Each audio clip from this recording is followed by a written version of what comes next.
He was done wrong. It was not his fault. And I had witnesses who were like, oh, yeah, he totally got cut off. I pull up to the scene. He's kind of helped direct traffic. It's that same attitude he had on the baseball field. He's checking on everybody else. He had every right to be throwing his batting helmet in this ice plant alongside the freeway and being all pissed off because he got cut off, and it wasn't even his trailer. He was helping a friend out. So he's got a lot on his plate, but what's he doing? He's checking on other people. San Diego 911 emergency. You need to come right away. There's a man with a gun and it's loaded. What's the plane? Receiving emergency signal from 4 Charge 1141. We've got a white female down. We need paramedics close, please. all available units. Roll code that way.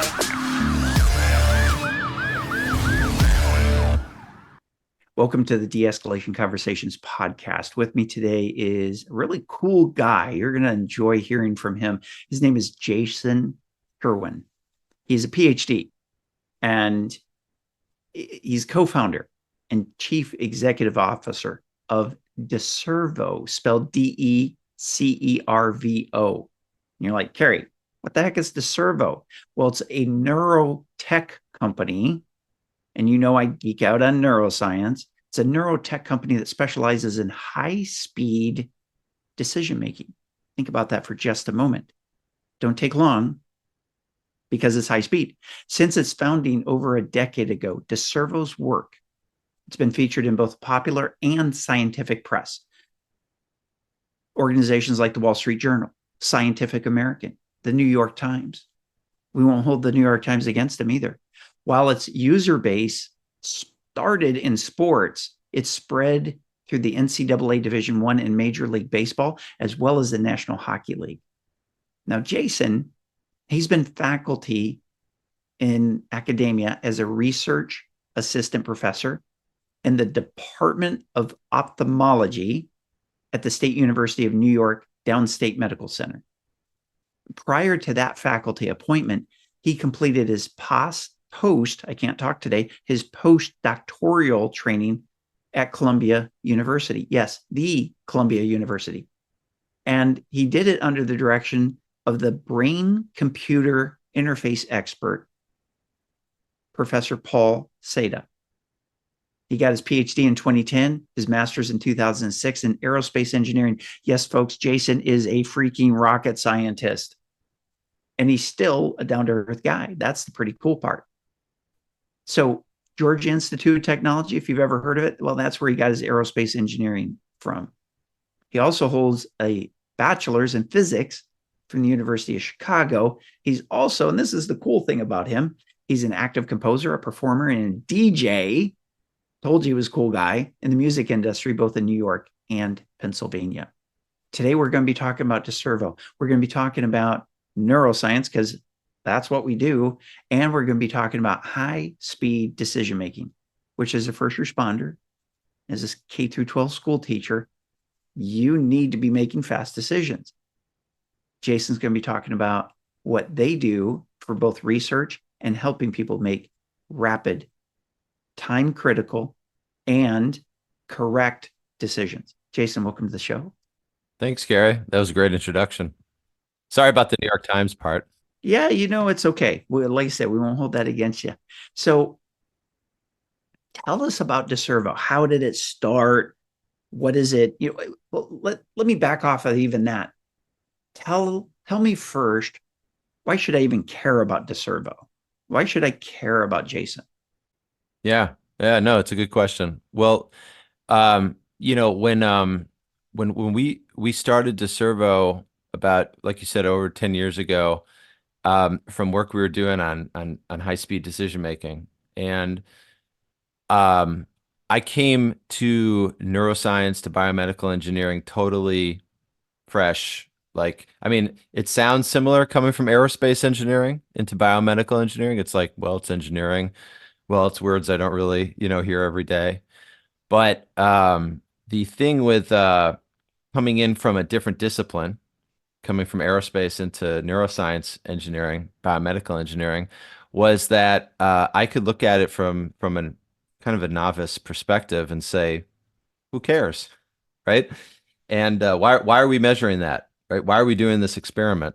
And so as I started asking those questions when I had newly joined the lab, I was kind of increasingly drawn towards what are the everyday high-speed decisions that we make in our lives. And they could be pretty mundane. You're driving down the road. I live in a rural area, and you're driving down the road, and there's a deer that's about to jump out in front of the road there. Or if it does, you got to slam on your brakes, right? So that's a high-speed decision. You know, you see it, you slam on the brakes. You try to stop in time.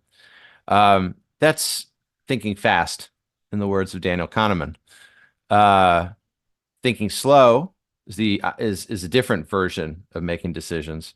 That's something like, do I want to buy a house in this neighborhood or that neighborhood? Do I want to buy this car or that car? Do I want to marry this person or not marry this person? Like those are big decisions, but they're not. Most of them aren't high speed. Some people get to married, I guess, quickly, but Britney Spears. they're Britney Spears, right? Okay, so she was breaking the ice, breaking the mold on that one.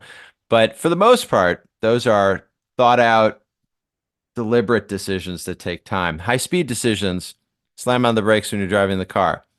Uh, the area we got into was what do baseball hitters do when a pitch is coming towards them, and they have to recognize in less than a half a second whether the pitch is a curveball or a fastball, or in the words of Bobby Valentine, the manager, or if the ball is going to kill them. They got to figure all that out in like, a half a second. So those are the kind of reasons why it's important to care about high speed decisions. They happen every day in all sorts of facets of our lives. And we were looking at how that works on a brain level. And that's so cool. And I'll say this, I remember, because as a cop, I loved working overtime at like Padres games. And at the time, Padres weren't doing real well. And so the crowds were low. It was easy work, but it was fun. And sometimes we'd be right at the dugout. Sometimes we were up in the crowd. Sometimes we're more on the field. And I remember this one time it was the very first time I ever worked a dugout. And it was for the visiting team. And it was a guy who later, his brother was on the Padres. So they're competing against each other, right? It's the first time they played Major League Ball against each other. Later on, he ended up, one of the brothers came over and both brothers were playing on the Padres, which was pretty cool. But this particular game, I'm working the dugout. He struck out, and I'm drawing a blank on his name. He's a really cool guy. He struck out, and everybody else who struck out came in to the dugout, and they'd throw their batting hammer. They were like little kids. I remember sitting there through the first couple of innings going, what a bunch of immature little shits. I have a secret for you. They haven't gotten much better. But I was thinking, what's up with these guys? They actually struck out. Yeah, I know it's like major big deal, and because it's the major leagues, and yet not this one player. He came into the dugout and he immediately, and this is one of the things why I say he's a really cool guy. This was my first impression of him because I didn't know him from Adam. He started coaching the guys in the dugout. He goes, hey, he started talking about the stitching on the ball and how when the pitcher was throwing it a certain pitch, I remember him saying when he's throwing his breaker, and he described how the threads were turning. I'm like, whoa, that is so cool. And it was cool for two reasons. Number one, he's picking up on that. Number two, he's not throwing his batting helmet out of anger and just, ripping off his batting gloves. He's like, hey guys, when you get up there, look for this. And it's going to be this. And when he's doing this, it's that. Right. He had analyzed it and he was sharing it with the other players so that they could perform better. Now, in my mind, that's a good man. Number two, that's an observant guy to be looking at how the stitches are. So it's when you were describing about baseball, I was like, oh yeah, I remember. Yeah. I'm going to put his name. I'm going to do some research. I'm going to find his name. I'm going to put it in the show notes so you guys know who I'm talking about, because this guy deserves to be honored for his approach. And what was funny was this, when he finished his baseball career, just a little 10-second side note. I was rolling down the 163 in San Diego toward downtown, and there was a crash on the freeway. happened like just before I got there. Like the wheels are still spinning on the trailer that's upside down. This guy was towing a trailer. This baseball player is now retired. He's towing a trailer, and somebody cut him off, and he swerved, and the trailer flipped over. Wow. He was done wrong. It was not his fault. And I had witnesses who were like, "Oh yeah, he totally got cut off." I pull up to the scene. He's kind of helped direct traffic. It's that same attitude he had on the baseball field. He's checking on everybody else. He had every right to be throwing his batting helmet in this ice plant alongside the freeway and being all pissed off because he got cut off, and it wasn't even his trailer. He was helping a friend out. So he's got a lot on his plate, but what's he doing? He's checking on other people. So anyway, I'll put his name in the show notes. Keep going about DeCervo. So you help baseball players take this half second that they have to decide, and what do they do with this? Yeah, no, that's a good question. Well, it's funny that you worked in San Diego at the Pods games, because actually one of the first conferences I went to in this area, when I started working at Columbia, I was working on a DARPA project. DARPA is the Defense Advanced Research Projects Agency, and they're like there's a lot of R&D that goes in to the Department of Defense, but they're like an agency that specializes in R&D, and they have this like fast innovation type model. Anyway, but the first conference I ever went to was held at the Petco ballpark hotel right there that's attached. And I remember they have like all this cool memorabilia across the hotel and the view right into the stadium. It was November, so there were no games going on. But I remember thinking like this is pretty cool. And it might have even had like a subtle impact at some point on the course of our research, because it hadn't yet gotten into baseball at that point. And it was maybe about over the next 6 months or so. I actually started leveraging my background in music first to do some experiments in neuroscience in terms of how fast decision making works and stuff like that. And you can kind of see part of my piano behind me here. But I use that as kind of the entree to get a little handle on what neurophysiological tools existed at the time and what the data processing was like. Oh, brother. I got to time you out on that one. I am just a dumb street cop. I'm knuckle ever had dragging. an EKG? Have you ever had an EKG, Kerry? Yeah. Okay. Unfortunately, but yeah. Okay. Well, fortunately or unfortunately, it's a good way of explaining this concept, because when the EKG monitors your heart rate, the character of your heartbeat, it's picking up a series of electrical signals that are happening in your heart, and that tells the cardiologist some kind of nature of how your heart's doing. Similar technology is called EEG. So instead of EKG, it's EEG. And EEG is a way of measuring brain activity, similar kind of way, the electrical activity of brain behavior, of brain activity. And so that's one type of neurophysiological measurement. Another type of neurophysiological measurement, have you ever had an MRI? I have.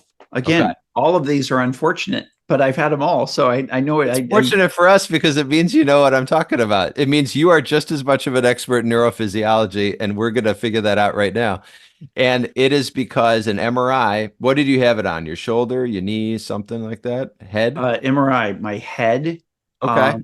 my shoulder, Uh-huh. I think my back. Okay. That's good Cop enough. for 30 years. I was in like a fight or two in my career. And yeah, so. Well, when they did your one on your head, actually, that's a neurophysiological measurement, because what they're doing there in that scan of your noggin there, what they're doing is they're looking at what they call this. There are different types of MRI scans. There's one's called the structural scan. It shows you basically like where everything is, right? Then there's another kind of scan they can do called a functional scan. Functional scan is one that will tell you where the blood flow is going and when you're doing an experiment, you can tell people to do something versus another task or something like that. And the idea is you're trying to get them to use different parts of their brain, and you would be able to see that blood flow, relative blood flow change, indicating that those cells are being used versus these cells, right?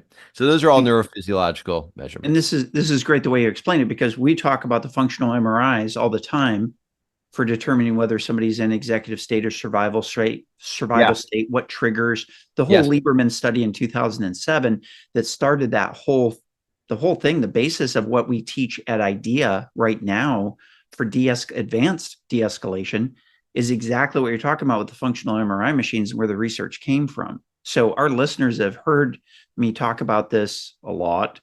What you're telling them just dovetails nicely into what they've already heard they're learning about as students.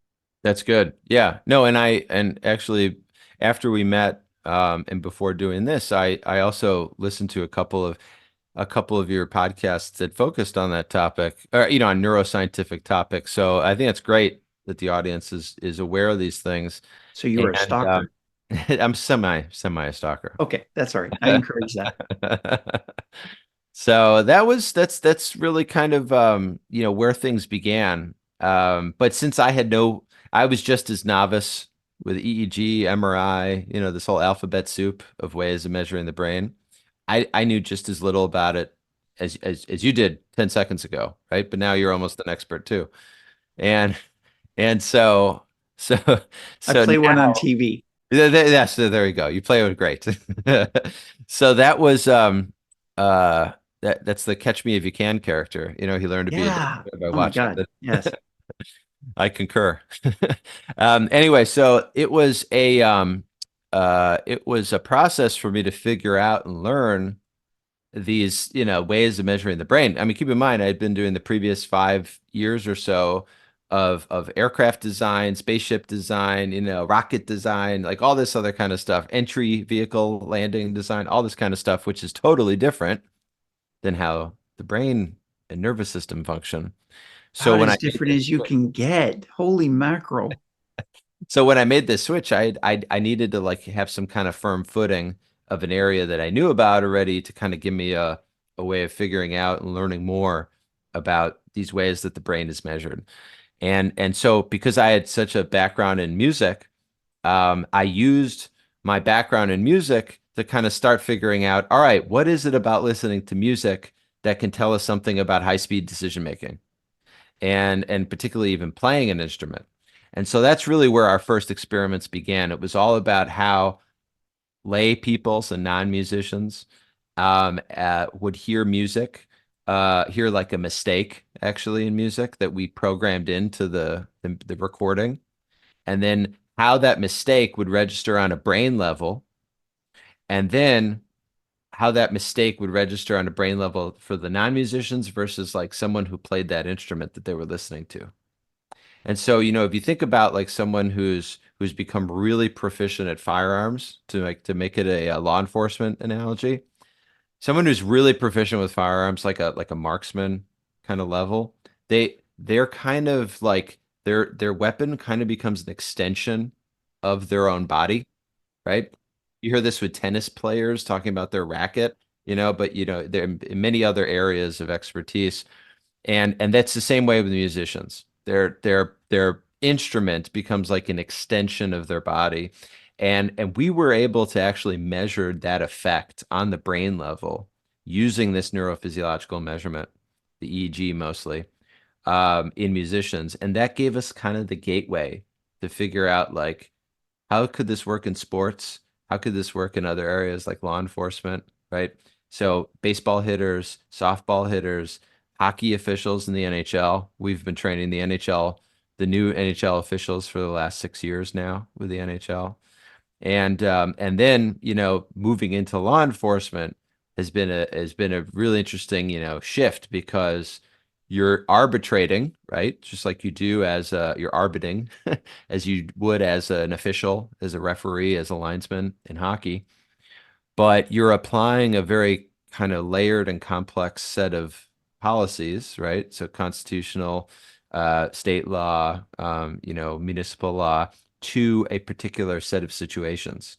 And so that's really kind of the shift that we made as we got into developing eTrain as our law enforcement training product. But it's got all that neurophysiological background, all that stuff about how to make hitters see the ball better in that split second that they have. It all has the analog to the quick decision making that you have in a vehicle stop, or that you have in a pedestrian stop, or where you're looking for kinesic interview type cues from the person you're speaking to. All those are quick decisions, and it's just a question of how you measure it, how you show it to somebody in order to get them to try to make those decisions, and then evaluate them in a helpful way, because I know evaluate is kind of a bad word in policing, but evaluate them in a helpful way so that it's not like, hey, my boss is going to be on me about this, but it's more like, I need to do this video next because my kinesic interviewing skills are 5 out of 10, and I need to get them up to the next level, right? And that helps us then use our algorithm to pick what's the next video you got to see to get from 5 to 7 or 5 to 8 or whatever it is. So that's kind of in a nutshell then what we did in DeCervo, the background of DeCervo from, these music experiments, baseball experiments, then transition into other areas, in particular to law enforcement. I have a somewhat random question. And this question popped into my head immediately as soon as you started talking about the musician who plays a note that's incorrect. And you've deliberately set that up, but the listener doesn't know that. They hear it. Yeah, they hear it. They hear it. Yeah, yeah. They hear the mistake, if you will. Mm-hmm. Have you done anything with testing or research where an officer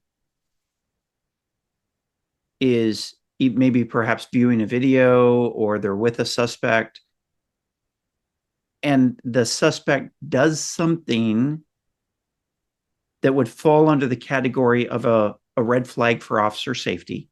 Maybe it's how they're standing, how they're looking, how they're glancing around, all the standard pre-attack warning indicators. And we've documented well over 20 pre-attack warning indicators. Have you done any research where an officer is seeing one of these indicators and where it triggers in their brain? Because that's one of the most difficult things for an officer to articulate is, well, I put him in handcuffs for my safety. Well, what exactly happened? Well, I just had a hunch. It's not a hunch. It's you just can't articulate what of these factors that you cannot articulate the red flag that you saw, but you knew it was there. Yeah. The hair was standing up on the back of your neck for some reason. That's right. So have you guys done anything with that? Yeah. I mean, not at a neuroimaging, so a neurophysiological measurement level, but and that's mostly a funding constraint kind of thing. But it's possible to do.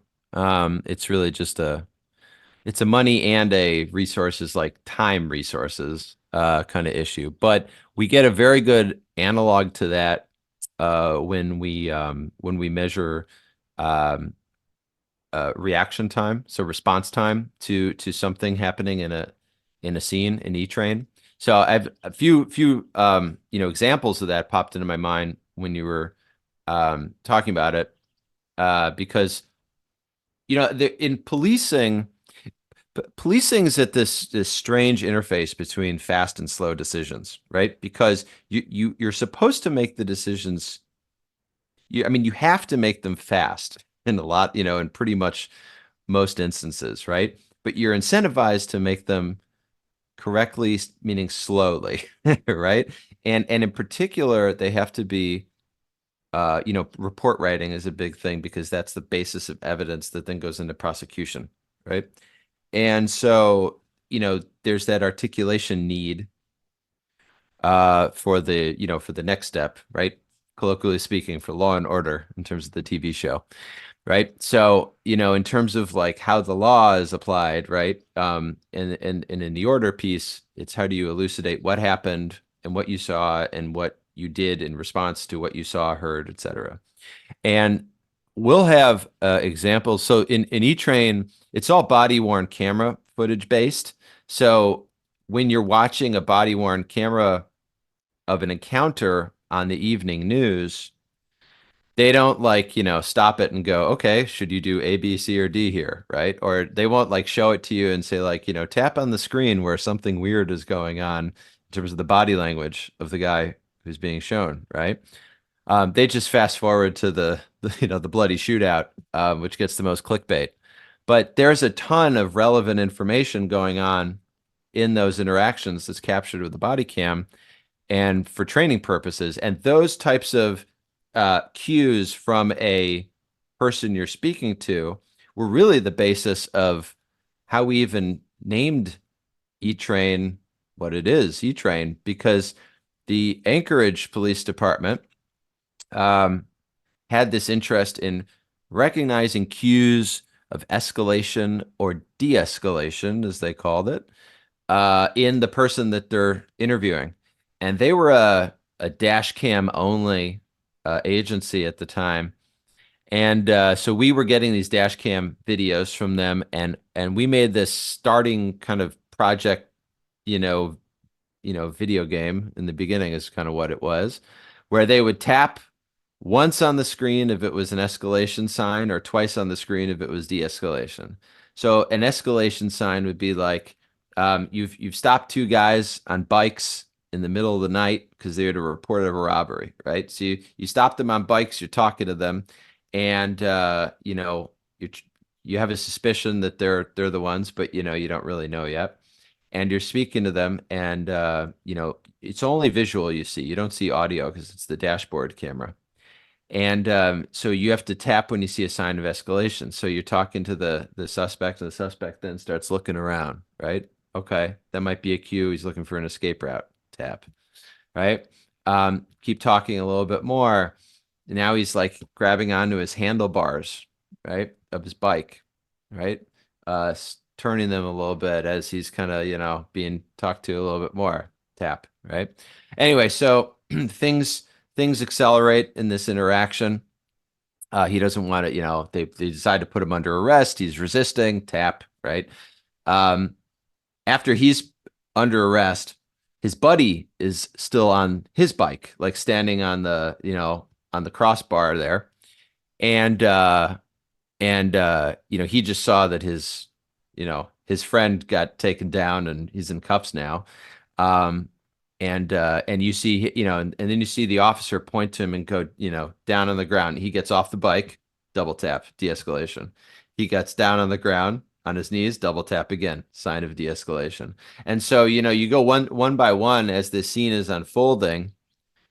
And with each of the officers that are doing this scenario on E-Train, it was called escalation training, E-Train at the time.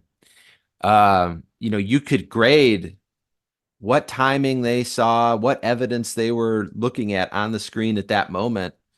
And, based on where they were tapping on the screen, you could tell like a distance from where they were on the screen to where the guy was actually like kneeling down, or where the guy was, grabbing the handlebars.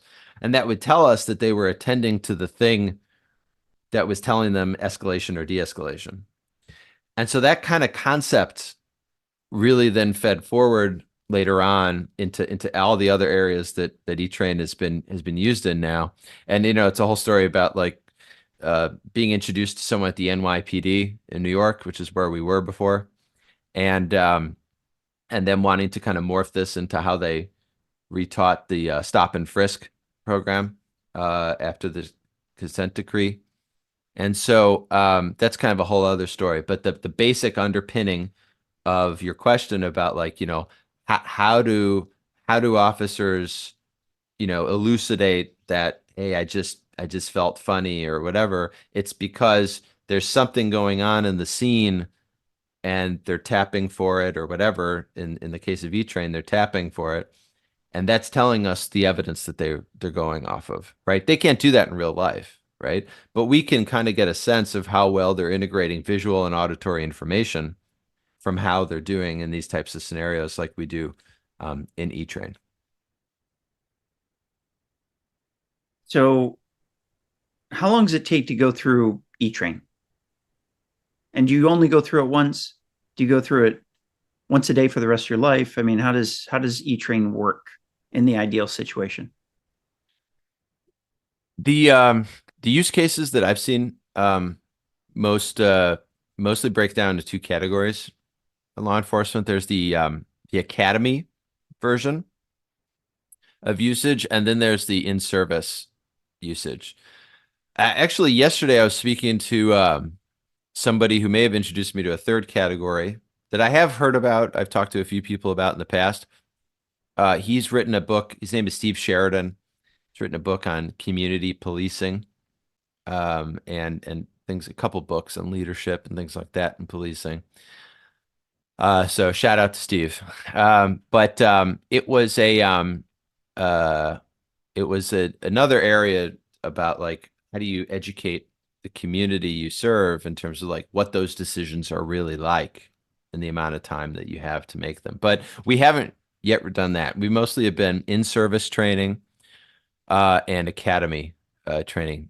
So in-service is the most like, I'd say regular usage. But it's usually at roll call is kind of what we've seen because you need to have kind of like a marker in the day for when it's done. Usually, in the in-service training kind of world, they'll do a new scenario like maybe once a week, twice a week, three times. It really just depends what the or what the sergeant, what the lieutenant wants to do. But it's I've noticed for the in-service usage that even though the agencies will have the service for an entire year, they'll kind of like concentrate usage of E-Train into certain months of the year. Like they'll do like a couple months on, month off, couple months on, month off, or they'll do like 3 or 4 months in a row and then a couple months off. And that I've seen is kind of like I think I haven't really figured out exactly why it's used that way. My guess is that it's kind of like a memory consolidation strategy that they don't even know why they're doing it really, but it's just like it fits better into the routine of okay, you've learned these skills and now go out on the road and let's see how you do with applying them. So that's kind of one strategy. In service, the in-service usage of E-Train uses an interesting feature of E-Train that I kind of mentioned briefly before, which is that it will adapt to your capabilities.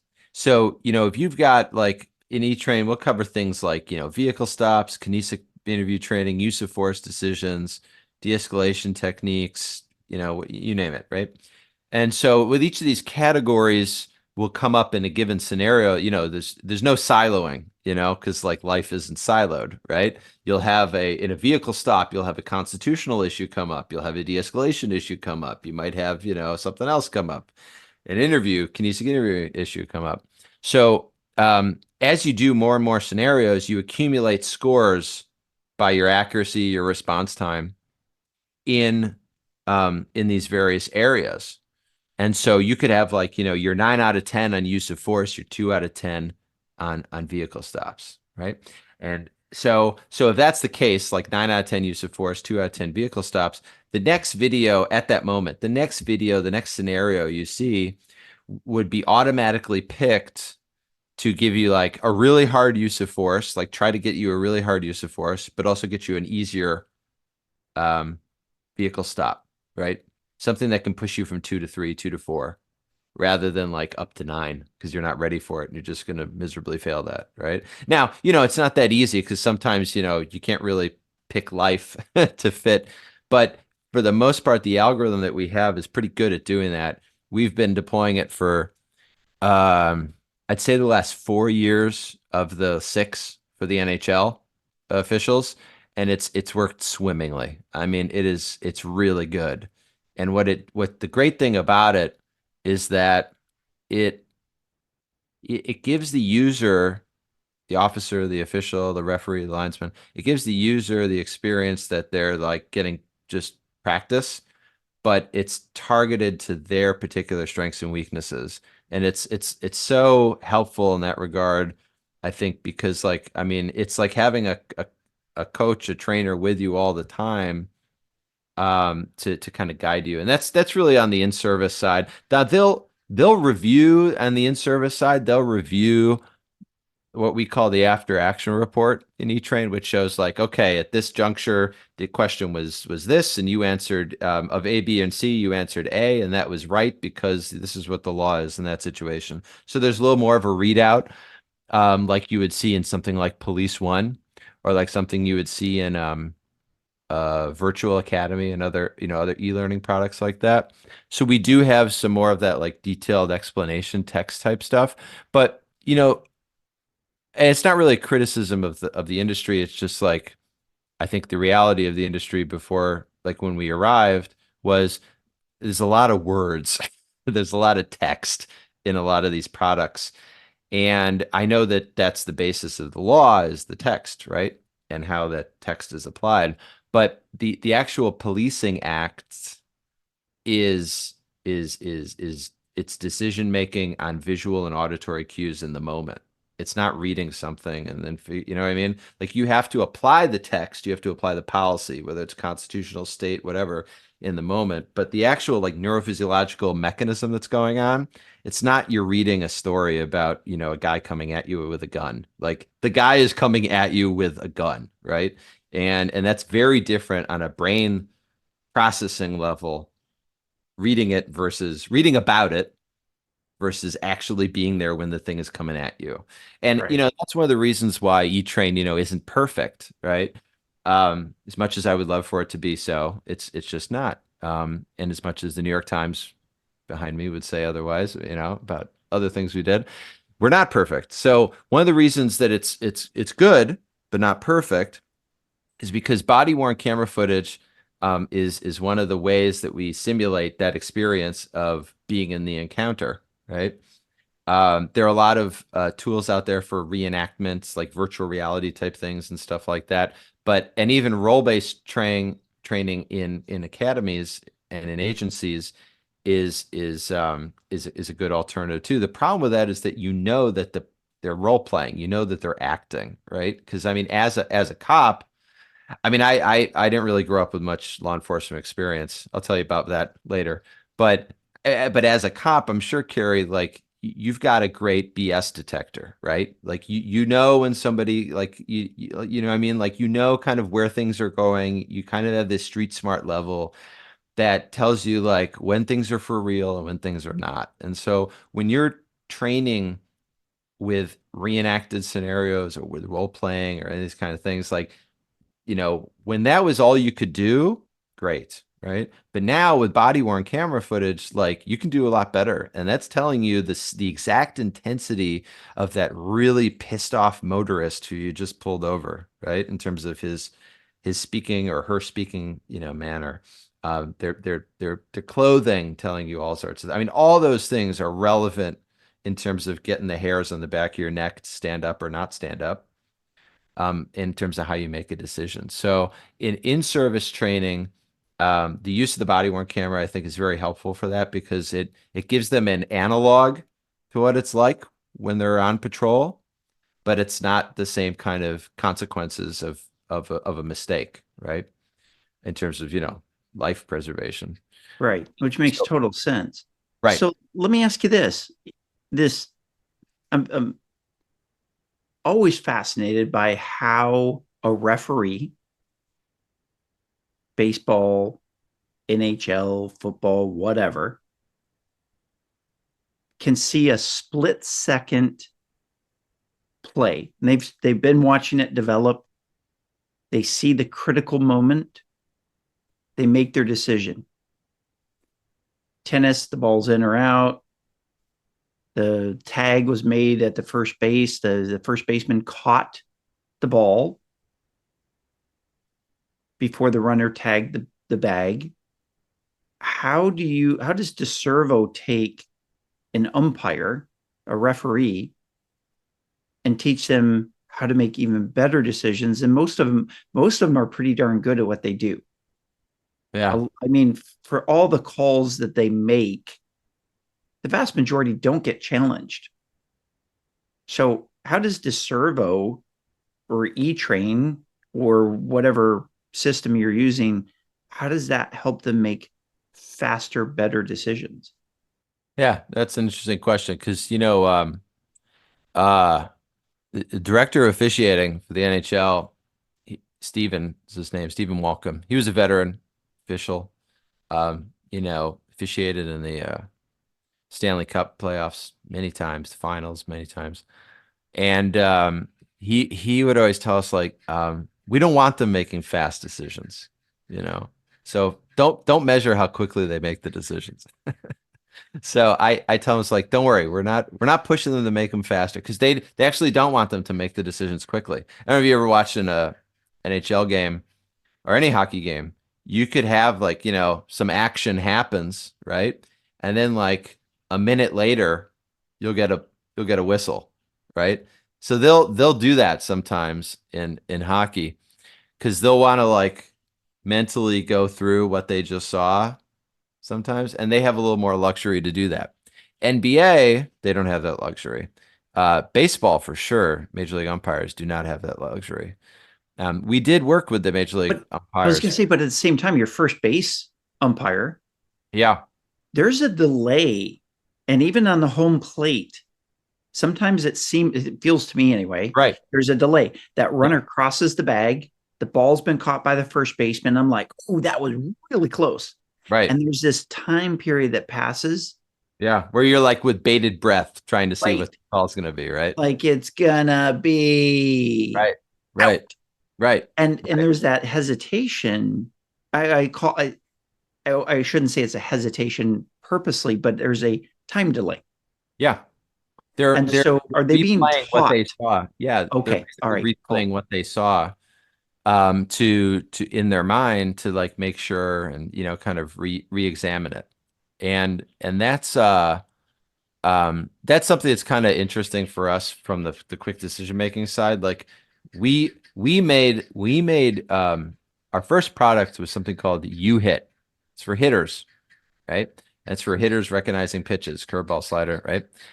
In 2018, um, one of the owners of the Mets at the time, his name is Fred Wilpon, um, had been in touch with us, and he said, "I want to introduce you to the umpires at Major League Baseball because I think they could benefit from this for calling balls and strikes." So, we're one of the benefits of being in New York is that you're in New York. Like a lot of things are in New York, right? So it's literally down the street. So we pitched this idea to Major League Baseball to train their umpires, basically modifying our baseball hitting training product for umpires, right? And I mean, it was a growing pains kind of year for us to like learn, for us to learn like what, for us to learn really like what the analogs were and what the analogs weren't. We were kind of approaching it at the time, I'd say, more like scientists rather than like business owners. And so we modified our baseball hitting product, U-Hit, to be this umpire training product for calling balls and strikes, which we called U-Call. And we started getting exposed to all sorts of things. They don't have to decide right away, right? They can wait, like as you noticed, right? The pitch will come and there's a little bit of a delay. They were more interested in terms of timing. They weren't interested in calling quickly the balls or strikes. They were interested in balls being called at the same timing after the pitches past the plate as strikes. Because the batters or the catchers would start to notice, if there's a longer delay, it's going to be a ball. If it's a shorter time frame, it's going to be, you know what I mean? So they were more interested in like how quickly after the ball crossed the plate are your balls and strikes? What's the difference between your times for balls and strikes? And they do all sorts of things that were just like not what we expected. So Major League, I'm still in touch with a lot of the Major League Baseball umpires. Fortunately, they're actually interested in doing something again with us. So we'll see what happens with that. Because everybody loves to hate on the umpires. So, they're always looking for a way to do things better. 100%. At the same time, though, the NHL started working. We started working with the NHL, and that was only because the NBA balked at it. They balked at the idea of working with us after the former commissioner of the NBA, David Stern, pitched us to them.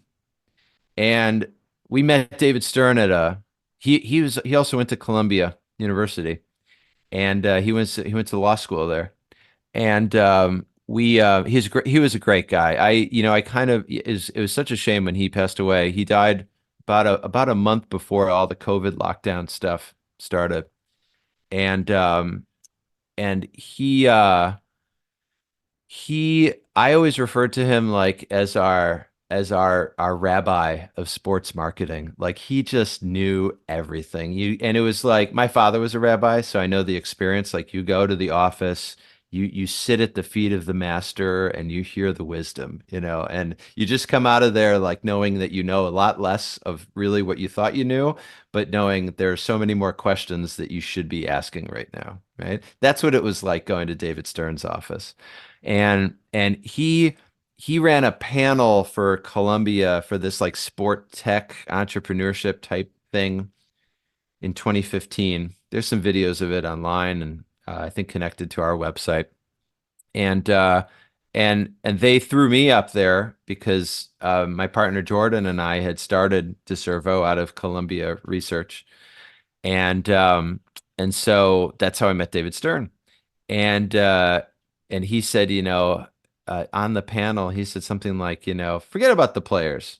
What about the referees? Because at the time we were just doing players. We were doing baseball players. The Wall Street Journal thing you mentioned, New York Times, that was around that time. That was highlighting all the baseball work. You're scanning the brains of baseball hitters and stuff. But we hadn't done anything with umpires, with referees. And before Fred Wilpon with Major League Baseball umpires, it was David who said, forget about the players. What about the referees? So he helped us kind of pitch to the NBA, and that kind of dragged on about a year or so. And then since David's gone, I can say this. He said at the end of it, the NBA balked at it, right? So at the end of that, he said, we're in his office. We're at the feet of the master, right? And he says, fuck the NBA. I'm going to call Gary, my friend down the street. Who's Gary? Gary down the street, meaning down Fifth Avenue, is Gary Bettman. He's the commissioner of the NHL. Gary used to work for David as a lawyer at the NBA. So I'm going to call Gary. Calls Gary. Maybe like a week or so later, I'm down in spring training. We have a phone conference with the director of officiating, Stephen, who I mentioned earlier, a hilarious guy named Colin Campbell. Coley is what they call him. And he's the executive chairman or something like that, executive vice president, something like that. And we're on the phone together after we've pitched to Gary and after we've met Stephen a little bit. And we're getting into more of the weeds and stuff like that. And Coley says, I just want fewer shitty calls. That's all he says. I just want fewer shitty calls. And so, we're like, well, we know some neuroscience stuff. We've made an app for hitters. Maybe we could do that for your officials, right? And so, so fast forward 6 years, 7 years, we're in our 7th season now with them and with the minor leagues of hockey, who kind of, they have floating officials who float back and forth between the East Coast Hockey League, the ECHL, and the American Hockey League, the AHL. But that's really kind of the process for how, we got into those types of arbiter decisions. And, there's so many other considerations with hockey that you don't have with baseball. Like you have to be a great skater, right? That's like one of their primary recruitment tools is to look at who can skate well, right? So you have a lot of former players. But in terms of how they see the game, that's the thing that we do with them, right? And so the question of like, seeing a bang bang play at first base, right? The ball hits the glove, the guy's foot hits the bag. which one happened before. The equivalents in hockey, fast breaks, cross-checking, boarding. I mean, it always looks like these guys are slugging each other, They call it differently at the ECHL than they'll call it at the NHL, right? So sometimes leagues will call things differently. And NHL has what they call the standard of play calling. It's what Stephen calls the standard of play calling, meaning like cross-checkings are going to be called this way. Boardings are going to be called this way. Trippings are going to be called this way. And they want them to learn that standard of play calling, right? So it's like the law, right? It's like this is going to be our policy for this, municipality or this county, right? And yes, there are some general rules like the Constitution, right? But there are some general rules in hockey, like, scoring goals and things like that, or, not killing the opponent. And so, how you adjudicate those things, right, are kind of the details, right? And how you learn to see the body language that is most relevant to the NHL standard, to El Cerrito, California's municipal police department, to Orange Beach, Alabama's municipal police department rules, right? Those are the specifics that then we're doing using video, using this layered approach of like, how are you deciding? Where are you deciding? What are you tapping on? What are you seeing? And how do we then get you to see those things better? Wow, wow, wow. So much. So much, man. That was a long answer to that question. I'm sorry. No, it's fascinating. Absolutely fascinating how you guys have taken this concept of how we make decisions, slow and fast, and put it into a program, a software that teaches people how to make better decisions faster. Because that's critical. It doesn't matter whether you're a baseball player hitting a ball or a referee making a call. The analogies to law enforcement, how do you apply a set of standards to a particular situation so you make the right decision? Because what's happening now in law enforcement, especially, and this goes whether we saw it with a paramedic, two paramedics get prosecuted and sent to prison because they made a decision about how much ketamine to give to someone. Wow. And that patient died. Wow. And the guy, what's crazy about that case is the guy who didn't even administer the medicine, but he was the ranking officer, ranking paramedic on scene.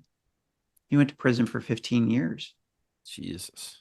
The guy who actually pushed the syringe got sentenced to 5 years. Now, 5 years is still a long time, but it's not 15. Wow. These are paramedics. Wow. We just had a doctor and a nurse in San Diego County because of an inmate that died in custody in San Diego County Jail. Doctor and a nurse, both prosecuted.